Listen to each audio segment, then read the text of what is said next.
And to discuss the extreme weather in Nigeria and the role of stakeholders, let's speak with flood risk consultant Taiwo Ogunwumi, who joins us now from Abuja. Taiwo, it's nice to have you join us this afternoon.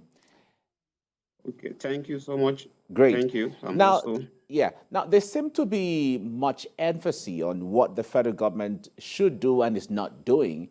Yet we have state governments, we have local governments who are supposed to be closer or even closest to the people. And when it comes to preparing the people on a daily basis, and even when we have the dry weather, we don't seem to have efforts from all of those institutions at that level. What do you think we should be doing differently? I think it becomes so much important that at this point in time, we understand that everybody have a role to play in terms of responding and preventing floods. And not just the federal government alone, the state government and local government also have a very tangible role to play, including the people.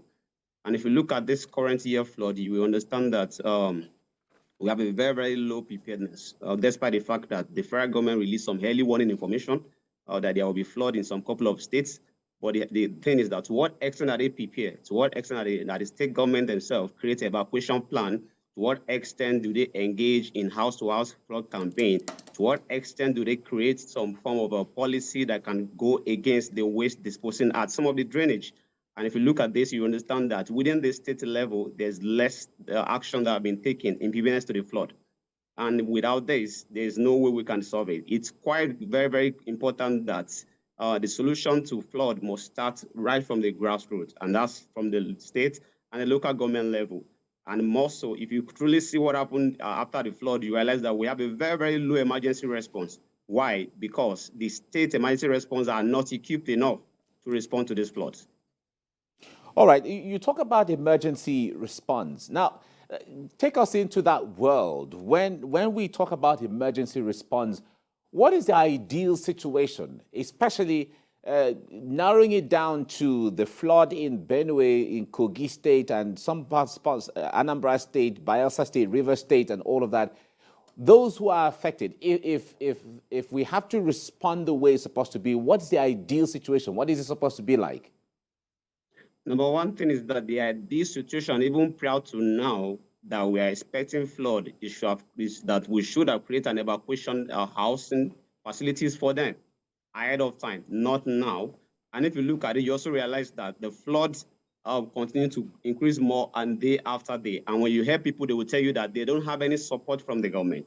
There should have been some couple of kits that the victim can make use of pending the time. And when you look at it right now, you realize that a lot of people are just displaced, living in some of the uncompleted buildings, and there's no provision for them. We know that this flood is coming for the past month. There should have been some couple of supplies, medical kits, and response kits that can be available, that will have been in store, that we should have been available unto them in this period of time. But that is not available. And that's part of what we see when we're talking about emergency response. It means that there must be a quick response to people. You see, many people are being carried away by this water. There is no helicopter that can just pick up people right from time. There is no even access to cars and vehicles that can move people, to a more safer zone. And these are one of the things that is a very, very gap when it comes to emergency response in Nigeria. All right. Now, we know that the common natural disaster we have around here is flooding and erosion. But talk to us, since 2012, when we had that flood in that dimension, it's been increasing, especially this year.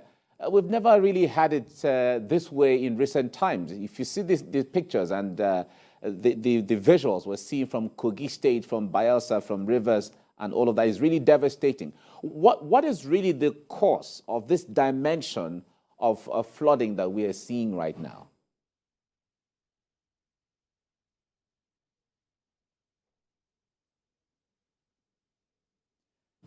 Taiwo, can you hear me?